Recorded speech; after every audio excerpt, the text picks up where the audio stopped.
we've got 20 minutes, and I'm going to take a group picture from my face. So everybody smile. Okay, excuse me, use my glasses again. Alrighty, so we've got a few topics to introduce you to. I know there's been a lot of open mainframe parts of the past two rooms, but this actually gives a little bit of overview of a few. So raise your hand if you feel like you're new to the mainframe. Awesome. Raise your hand if you feel like you're been an expert, been here, have a lot of things to teach.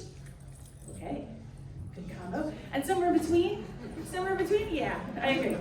Okay, so nice to meet you all. So I'm Kathleen Nordstrom. I am going to speak to you a little bit about an overview of the Open Mainframe Project, Mainframe Open Education, Zowe, the COBOL Course Project, and then how we can connect together and bring all of that knowledge. So before I get started, I'll just let you guys know that I am 1 year in to my mainframe journey. So I've been in technology my whole career, but came to it from a design point of view, and I love learning technologies and learning about technologies and then teaching people about technology. So it kind of all comes together here. And as I've been getting the chance to learn about the mainframe and skill it myself, I love figuring out what are the best ways that we can then share that information with everyone else going forward. So for the Open Mainframe Project, as you may or may not already know, it's a collaborative of many open source community projects, community-driven projects, and it really does start with everyone in this room, everyone outside of this room, but it comes together and how we can help build some innovation, and especially in the education area, how we can share some of our knowledge. So starting with mainframe open education. So we really are looking at figuring out how do we bring everyone together, where do we bring that source of whether it's the career paths, whether it's the different areas that you're going to learn, how do you get started? Because many people come mid-career, many people come straight out of school. We're learning it on the job, we're learning it at university still, so it's really looking at how do we combine those paths as you're coming together, and how do you start to share that knowledge as you go going forward. So we'll talk a little bit about what do we do together there. We do have our open source Gitbook. You can join us to help contributing to it. So, of course, like a Wikipedia, but a little bit more permanent. We have the chance to come together, add chapters, bring pieces in, and really look at what can be used at the university level, what can be used as you're going through the job there. And then we do have a student user group every month.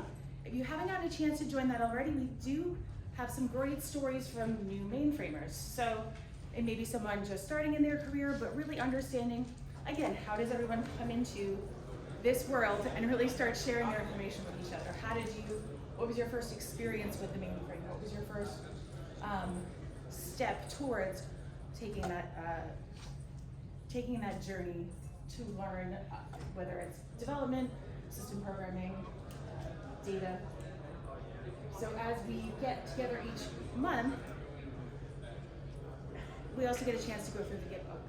So just to take you through kind of some of our areas here, we really look at what that foundational technology is, putting it in the context of enterprise technology. Where does it fit in our world today? How do you see it interacting? How do you see it evolving? And really touching on some of those other projects even that we do. We give people a little bit of a deeper dive into what some of those roles might be. Understanding, yes, there's many areas that you can go into as you're starting your career there, but then how do you introduce newcomers? How do you go back to that point where maybe you were in that first year, like me, and say, well, what do you want to do with this information? What are the opportunities there? And really starting to introduce that to everybody. So we're starting to post a little bit more to connect everyone, to get everyone involved in the conferences, get that involvement in some of our online communities, and also really getting to be on social media a little bit more through LinkedIn, connecting with the Mainframe Skills Council, so this way there's that connection to career paths and understanding how to take those next steps. And then also, as we move into what we're looking to add, so if any of you want to join, add some of that into the Gitbook, everyone can sign up to be reviewers and really look at, is that the information that we want to have in that sequence? As an instructional designer, of course, that's where my passion lies, in looking at the structure and does it make sense in that new form. I've been taking a lot of the early classes, and we'll get to our COBOL course too. But looking at, does it make sense in the order that we're sharing it? So this way, as a newcomer, there's a lot of fabulous history. And then sometimes when we get into the fabulous history, we remember all of those pieces, but we really also want to remember what's happening right now because it's exciting. And also you can get your digital certificate badge if you help and join us. So again, you can sign, here's the QR code to start if you wanted to join for the Mainframe Open Education portion. And again, usability testing, see if it's accessible, see about the functionality. Does it have that flow? Does it make sense as experienced, early mainframers? All of the feedback is helpful, and I've been learning a lot just by going through it and learning. So as you're coming from all these different walks of experience, if you will, it really gives a chance for us to collaborate as we come together. And then of course we can critique the content, suggest some pieces, develop.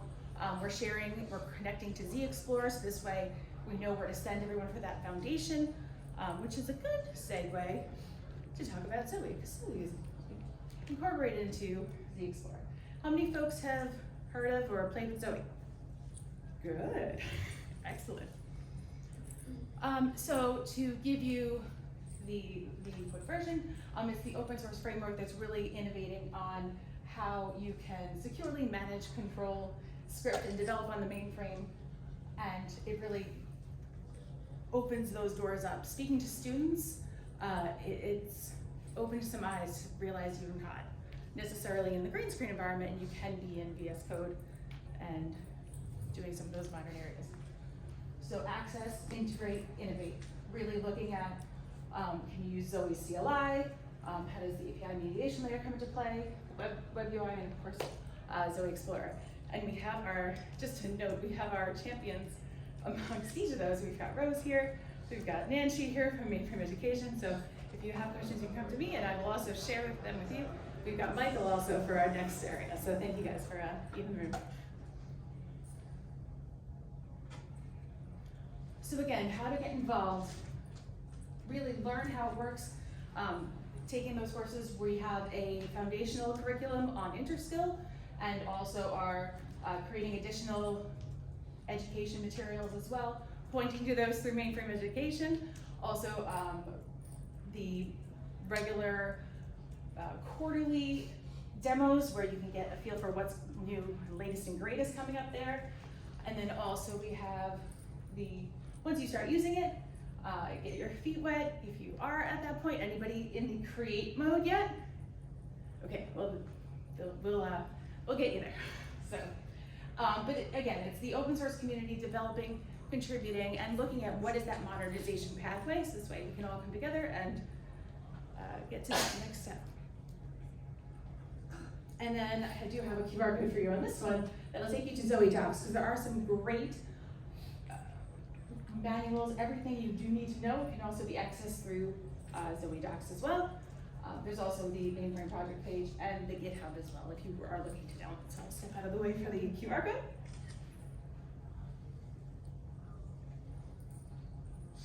All right. And this will all be available after too. So then there's the COBOL Programming Course. Has anyone tried the COBOL Programming Course? Awesome, awesome, very good, wonderful. So back to the theme of education. So this really is an open source initiative that offers that educational COBOL material specifically with the hands-on, so you get a chance to really get into it here as well. So it is, again, looking to bring in that modernization, that next generation of mainframers, and making it accessible, an improved experience. We're leveraging it in some universities. It's also being leveraged on the job just to get that understanding if folks haven't interacted yet. And really together, for the group working on it, to create, engage, and get that enthusiasm around COBOL. So again, it all kind of comes together from the education standpoint. You get a chance to touch Zowe in there as well, and then really enhance that learning experience. So there's been some fabulous mentorships as well along the way. So with all of these programs, there's mentors each year that really help contribute. So you get a chance to see some fresh ideas and young minds coming into the programs. So this way, you know, we keep that community going. I would add, I just want to comment, this course, the COBOL Programming Course for VS Code, the great thing about it being as a part of the OMP is it's constantly being updated. Not only that, as it says there, it utilizes VS Code, so as you learn COBOL, you're learning it with modern ways of using it, and we're incorporating it into our Global Skills Accelerator program and the various frameworks that we have, because we've just seen such a great, it's a really great course. So, thank you. With that, so exactly, you'll get those hands-on labs, you'll get those core concepts, but really integrated into whether it be on the job training as you're starting, or even in the universities, we're really looking to kind of touch each of those communities to make sure that it's being taught and it's part of the journey. So, okay. And that's just the tip of the iceberg. So there's so many projects under Open Mainframe, so we have it actually over here as well with the same QR code. But besides those, you'll see in these two rooms today and Community Day, we're also having meetups in the open source area tomorrow. But as we get into some deeper dives into each of those, we can continue that conversation. Any questions? Yes? What makes a project move into active versus kind of incubation or sandbox, and like what does that process look like? Because I've seen some of these that have been in that stage for quite some time. I'm just curious how that works. That is a good question. I might give this to Matt. It's the community and the adoption. So if there's an active community, it naturally goes up to active. And if there isn't adoption, if it doesn't continue growing, it stays at the level it already. So join who join if you want to get it into active. That's the learning takeaway there. Anything else? And keep in mind that we can connect to us. You can connect to us in a multitude of places. LinkedIn. There is a Slack channel for each of the projects. We do have YouTube channels with some of the student user groups, some of the quarterly updates, and other interviews and pieces like that. And then, of course, on the website. And of course, we do have our 10th birthday that we are celebrating. So it's been 10 years. Congratulations, Open Mainframe Project. Very exciting. And there is a birthday card that everyone is signing in the back to share their stories, share your journey, and your best wishes. And I'd love to digitize that and bring that into the Gitbook as well, and our experience. So here's my contact information. If you have any questions later on, feel free to reach out, connect. And thank you.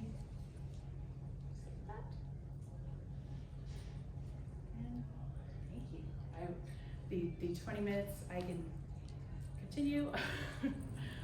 Nancy, Michael, Rose, any extra comments? If I wanted to save some time for you guys to, but if you guys want to stand, these are your, sorry to put you guys on the spot. Yeah, sure, I'll add. I saw a lot of hands. I'm Michael Bauer, by the way, representing COBOL Programming Course. A lot of hands went up for Zowe. If you haven't had a chance to try Zowe and you'd like to try it hands-on in an environment, you can do that and learn COBOL through the COBOL Programming Course. Key differentiator in the course is it provides hands-on lab in a real mainframe environment to help reinforce learning. It's also good if you're working with students in a university who don't have access to mainframe systems. They can go through the course and get some real hands-on experience. Yeah, just want to quickly add on to Mike's course. So I helped with developing university mainframe curriculum, and I helped adopted Michael's course and the projects within the course, and those are very good hands-on exercises for students. So strongly recommend that. And not to be left out, just for clarification, I lead the Zowe onboarding slot. And just for clarification, I think most of these courses focus in on the Zowe Explorer for Visual Studio Code component and the Zowe command line interface. There are other components associated with Zowe that do sit on Z, namely the API mediation layer and the application framework, also the Zowe desktop. I don't believe those are included in the coursework, so I just want to make sure to give you all context and what to expect for that. Yes. So, can I request like a small request for students in the universities? So currently I am like a student professor at UB at University of Buffalo, and what I've noticed that whenever we have students trying to like use Zowe, they just find it hard to understand how to get it started on VS Code. If that would be helpful, you can add like more steps or like maybe videos for the students to understand how to set it up, because it should take me like even as a student master some time to figure it out. Okay. But once you figure it out, it's like, it's okay. Okay. But for the other students, like they really had a hard time understanding it. So it's about installing configure. Yeah. Okay, Yeah. got it. Do Thank you happen to know if their learning path was Zowe.org or through like specific like training So materials? technically, when it comes to the computer science students at the University of Buffalo, we don't have anything about mainframes. Like we don't learn anything about mainframes. We only get to know about it from technically the resources that as student masters we have, and then we have a club there on campus, and we share our resources with them and we teach them. So that's how technically like a lot of students on campus got to learn about mainframes, and that such a thing even exists in the first place. Wow. We Well- need to take field trips. Yeah, we definitely need to take a field trip. Come talk to me after, because there's actually one happening up in Albany in the spring that we can discuss. But we're actually working on some install and configuration videos for Zowe Explorer and Zowe CLI that might be just what you Yeah. need, so that would be great. But I think if you're looking for Buffalo, MIT bankers in Buffalo, and we tie up with UB, so Broadcom already have us as a partner, we can tie up with them. Yeah, definitely. Thank you. Another question? Yeah, I was just echoing what you said. I just took a lab using Zowe Explorer, DVD build. I'm an ISPF guy from many, many years ago. You guys probably never heard of ISPF. But you're exactly right. It took me 20 minutes to learn how to, and I'm a Unix guy too, so it took me 20 minutes to learn how to navigate through. And I actually had to have my hand held for 20 minutes by one of the teachers. But then once about 20 minutes later, once I got in the flow, I was good. But I agree. They assumed that I knew how to do all that, and I didn't know how to do any of it. It took a little while to learn. I'm gonna take a picture. Okay. 10 minutes, ISPF guy. Yeah, ISPF guy. There we go. Better than you. No one's ever heard of that. Used it for 45 years. VI editor and Unix? A little bit. Yeah, I know VI editor. Nobody's ever heard of that. Long time ago. Any other questions? I know we're at time. One more? Just about your COBOL project with VS Code. Is that really strictly focused on student learning? Or can I try to push that to some of our very seasoned ISPF developers in my organization so they can try to learn specifically how to interact and program COBOL? Meeting with VS Use Code. VS Code, right? Yeah, so it's available for anyone, and they could leverage that. I would also, another angle on that is if you do that and they had prior experience in COBOL programming, we're also looking for folks with that type of experience to come as mentors to help us elevate the course. If they're going through it mostly for the purpose of learning sort of the modern UIs and the Zowe Explorer VS Code extension, they might have ideas about what COBOL content we could add to the course to improve it for students at universities, taking it, coming from sort of the other angle where they're likely more familiar with VS Code and less familiar with COBOL and mainframe. Yeah, that's true. I mean, and they may just love it. I mean, think about it. You have inline syntax checking. Yeah. Where was that 20 years ago? Right? Would have loved it. That's true. Just from an experience from ISP Bank, I mean, it's just, we can't get the younger generations to work on mainframe because they don't want to use ISP. They want something new like VS Code. And we are trying to use VS Code because that's the only way we can attract younger talent. Ah, okay. Makes sense. So if you still stick with ISP, you'll be in trouble because there won't be anyone to work on. Yeah, you need to move to ES4. That's the next one. All right, that's a wrap. And find us at the Open Community Source 4:30 tomorrow. And also,